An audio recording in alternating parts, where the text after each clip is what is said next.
Um, Good. So welcome everybody. Thank you for joining us this afternoon. My name is Rose and I'm here with my colleagues, Virginie and Alvaro. We are certified teachers of Transcendental Meditation. I'm in the Netherlands, Virginie is in Switzerland, and Alvaro is with you in Venezuela. Today we will introduce a collaborative project between the Protect Our Planet movement, POP, and Marshall University of Latin America and the Caribbean. We will start with an overview of the project with a short video and then a short presentation by Virginie. And then Alvaro will go into more details about the first stage of the project.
साल पहले একটা মহাপ্রভুর यज्ञ किया तो पूरी मात्रा में भारत में एक अकाल परिस्थिति हो गई थी और 8 दिन का ये कि तरफ पानी बहुत आनंद वातावरण हो गया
que uno se aprendió a meditar hace muchos años. He visto conocidos que practican que aprenden la meditación, cada vez desarrollan más ese sentido de identidad con su propia personalidad, con su cultura, y eso es algo muy bonito que se refleja en ellos. Hasta ese momento ya hemos enseñado en cerca de 50 colegios y nos enseñó 42.000 alumnos.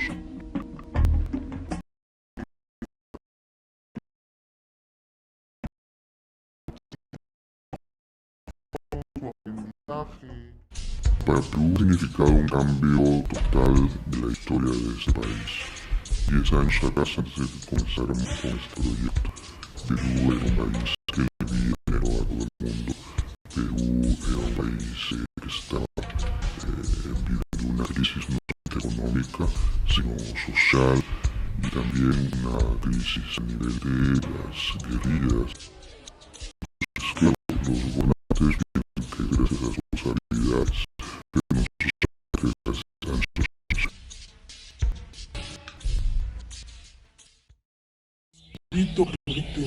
es tan bonito y tan grande sorpresas con ello. Vas a conocer más, vas a ser capaz de conocerte, vas a ser capaz de ver qué tan grande eres, vas a ser capaz de sentir y ver qué es capaz de hacer. Muchas gracias.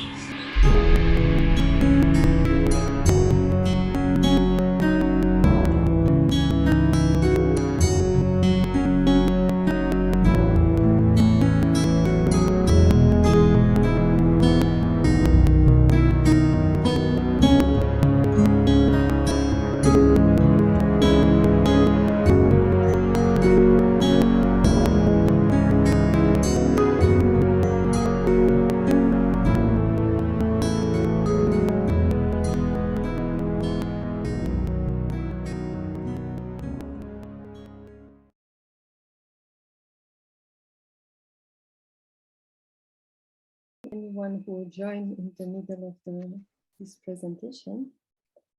That was to give you an overview of what we are doing. And now we will go back to some of the points that were mentioned in this video. And then you can ask, of course, you can ask questions if you'd like some points to be more clear. So let's see what is the influence of the consciousness on the people and also on the environment.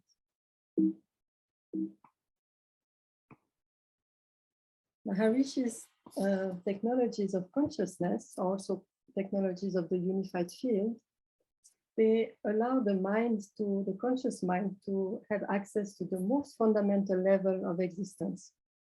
And that this is a field of pure consciousness within ourselves. So we can have access to that within ourselves. And this happens in the most simple and most natural way.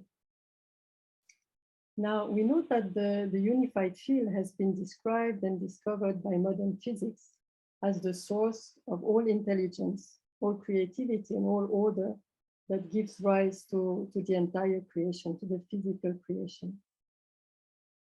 Now, when we experience the unified field within ourselves, the result is that nature's intelligence is awakened in our mind, in our physiology, also in our behavior, in our relationship with others, and even it is enlivened in our environment, in the surrounding. Alvaro, later on, he will explain more in details about this point and how these points and how transcendental meditation affect these different aspects of our personality.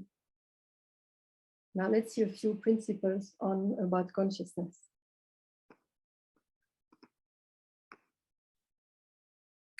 So our consciousness is the basis of our thoughts and our actions. And we know that people who have a more expanded consciousness and a more developed consciousness, very naturally their actions support life, and they have a positive impact on other people and on their environment as well. They are good for themselves and they are good for others. So in return, because of this positive influence, in return, they will receive support from nature to achieve their goal and also to have all they need in their life. Now, transcendental meditation and its advanced technique that are part of Maharishi's technologies of consciousness, they raise our consciousness, they develop our consciousness, and then spontaneously react more and more in accord with the laws of nature. And therefore, we have more success in our actions and also more fulfillment in our life. And at the same time, this also enlivens nature intelligence in the environment. Now, another point is that the collective consciousness, which is the sum of all individual consciousness, all their thoughts, all their feelings, all their values, the collective consciousness is the basis of collective actions. And it also has a strong influence on the decisions of the government and of the leaders in society. You see, for example, if the majority of people have like a very dull consciousness, or they violate the laws of nature, they don't care about the environment, then it will be very difficult for the government to take decisions that will support the environment. And the collective consciousness, how awake it is also reflected, for example, in the level of violence in society, or in the economy, or even in the liveliness of nature in the environment. When there are stresses and turbulences in the collective consciousness, then natural law is not so lively.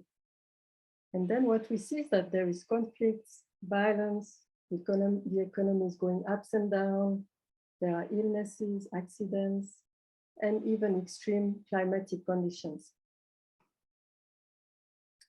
On the other hand, when the collective consciousness is raised, there is more liveliness in natural law. And what we see is there is more positive, more harmonious, and more responsible behavior amongst the people. And this creates also a basis for life-supporting actions and also for better decisions from the government and from the leaders.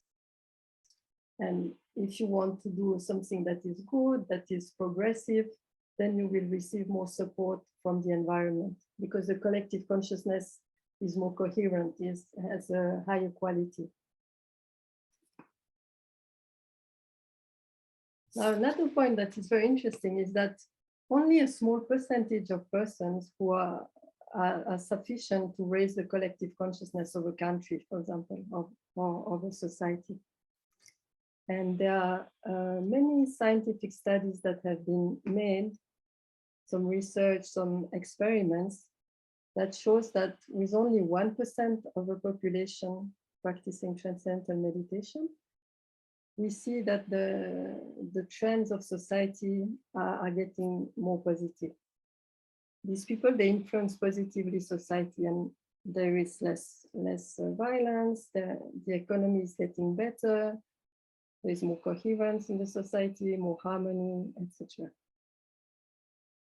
Now, with more advanced technique of these technologies of consciousness, when they are practiced in groups, then we see that only the square root of 1% of the population is enough to create the same positive effect in the society or in a country like that.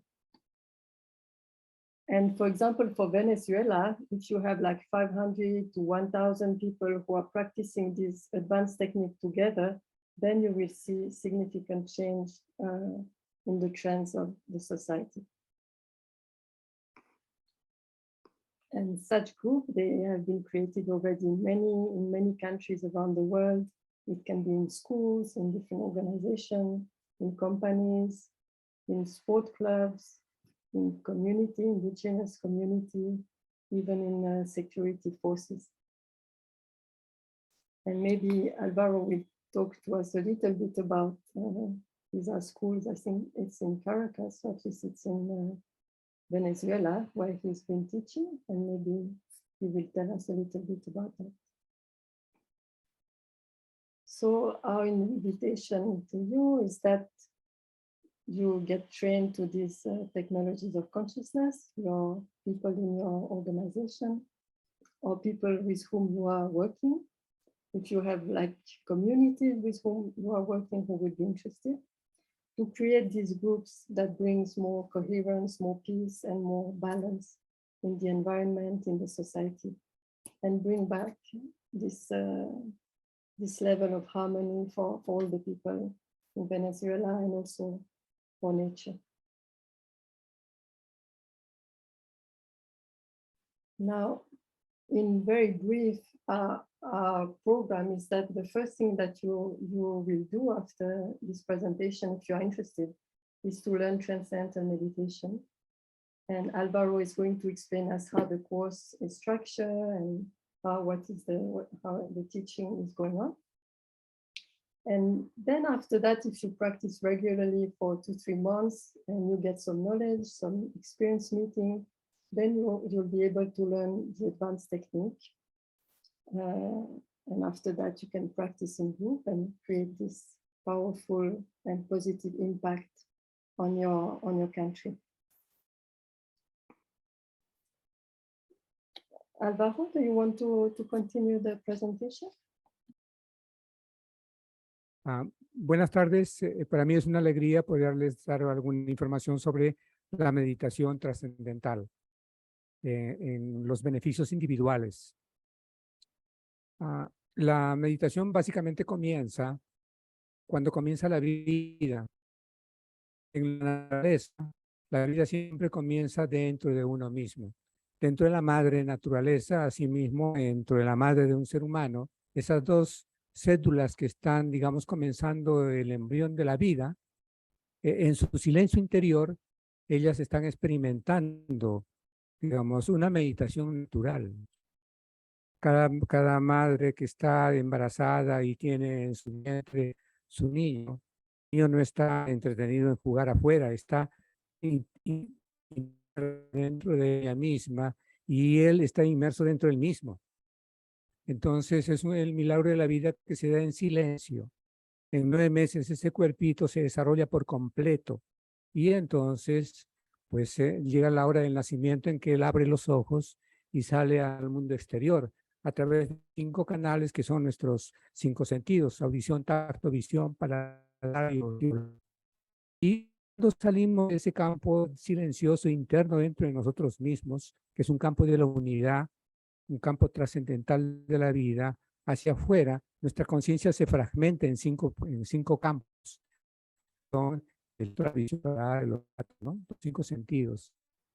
Entonces, lo que nosotros vamos a hacer cuando aprendemos la meditación es un acto natural, por eso que la meditación es natural. Lo que hacemos es simplemente cerrar los ojos y volvemos a casa. Nos sumergimos dentro de nosotros mismos. Es como un clavado. Maharishi dice que es como un clavado. Nos sumergimos hacia las profundidades de la naturaleza de la mente, así como cuando nos damos un clavado en el mar, ¿no? Del trampolín, damos un salto y caemos verticalmente hacia esas profundidades.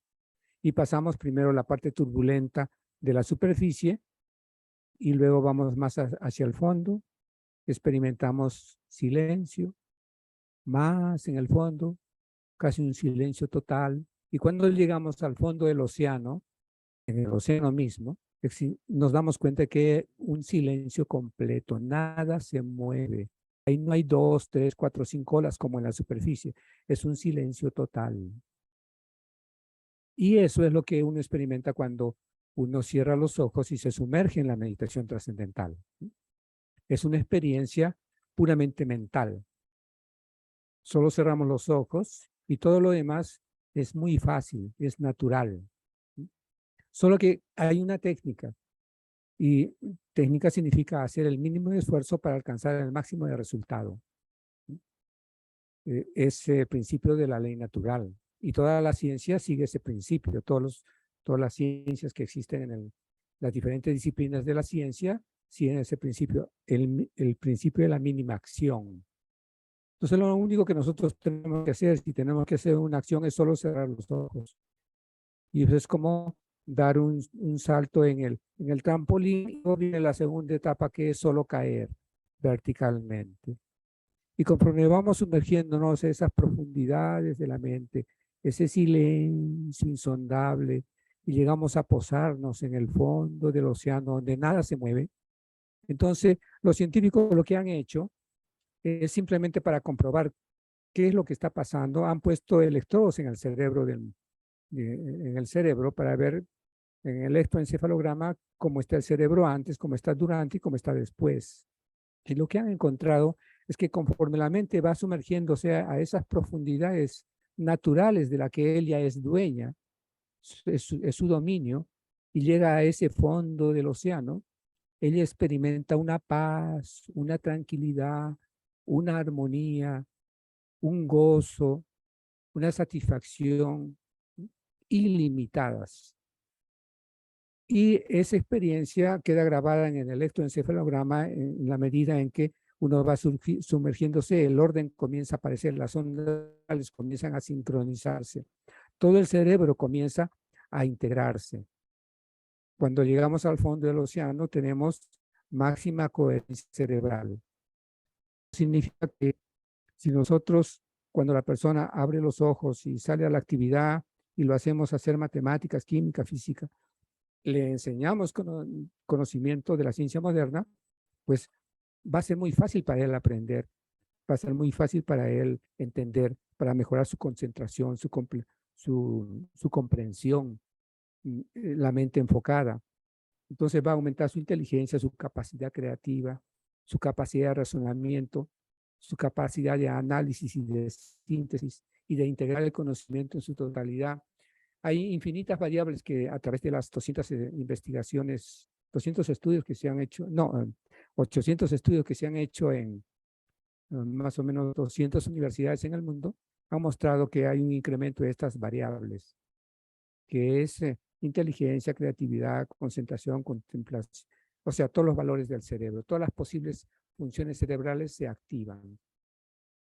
Y luego viene, digamos, cómo eso afecta al cuerpo, porque cuando la mente se está sumergiendo en esa zambullida profunda hacia sus profundidades, el cuerpo va siguiendo a la mente. Este movimiento acompañamiento. Y ese acompañamiento es muy fácil. El cuerpo no hace nada, solamente está tranquilo y va experimentando que en ese silencio, como va cayendo ese silencio, las palpitaciones, las respiraciones, la tasa metabólica, todo eso se precipita a casi cero. Entonces el cuerpo alcanza un descanso total, en tanto que la mente está experimentando esa paz infinita, silenciosa, sin importarle el cuerpo. El cuerpo está solamente descansando profundamente. Entonces, cuando el cuerpo descansa mucho, en esos 20 minutos de meditación equivalen a 2 noches de sueño. Entonces, es como haber dormido, digamos, 12 horas seguidas. si dormimos 6 horas cada noche, ¿no? Su malestar y como consecuencia viene una salud. Entonces tenemos orden en la mente, orden en el cuerpo, al final de una meditación. Entonces el cuerpo está listo y preparado para entrar en la actividad. Ahí es donde, digamos, los grandes empresarios, los grandes músicos, los grandes artistas, los grandes científicos, todo este conjunto de descubierto que su ejecución, su éxito al comportarse en la familia, en el trabajo, en el conocimiento, en cualquier área de la vida, mejora. Y ahí viene que hay menos nerviosismo, menos depresión, menos irritabilidad, menos tendencia a dominar. Todas las cualidades negativas de la vida comienzan a desaparecer y afloran todas las cualidades positivas de la vida. Eso es lo que sucede en la mente, cuerpo y comportamiento. Mejoran las relaciones en la familia, las relaciones en el trabajo, digamos, en el estudio. Mejoran, si es en el campo deportivo también, depende de la actividad que cada persona tenga, ¿no? En esencia, en resumen, la meditación es cerrar los ojos y sumergirnos dentro de nosotros mismos. Eso ha sido investigado y los resultados son extraordinarios. No sé si digamos que tienen que hacer alguna pregunta. Eso es en esencia, ¿no? So for the next steps, first would be to express your interest in the program. And we will get ideally we'd have a group together to learn where Alvaro would come and teach you meditation. And should we go into the course structure, Virginie? What do you think? Or Yeah, you can just say, or maybe Alvaro, you can say that if you haven't said yet, that the course takes place in 4 days and 4 sessions. Sí, en este curso nosotros hay 4 días de curso a unas 2 horas por día. En el primer día la persona aprende la meditación. Es decir, él hace la meditación en grupo. Al día siguiente se hace una corrección de la práctica que están haciendo. Es un primer chequeo. Y luego viene un segundo chequeo en la que se le explica ya corregida la práctica, se le explica cómo es que están soltando tensiones, cómo es que el cuerpo está liberando las impurezas que ha absorbido durante toda su vida. Y el tercer día es aquel que nos enseña cuál es la meta. Si nosotros en esos 3 días hemos hecho la práctica secuencialmente y en grupo, lo que vamos a notar es que ha habido un cambio drástico en nuestra vida. Y si nosotros proyectamos el futuro, nos daremos cuenta que conforme más años van pasando, el efecto se va acumulando. Y de esa forma es que nosotros podemos comenzar a generar un cambio en nuestra vida real, ¿no?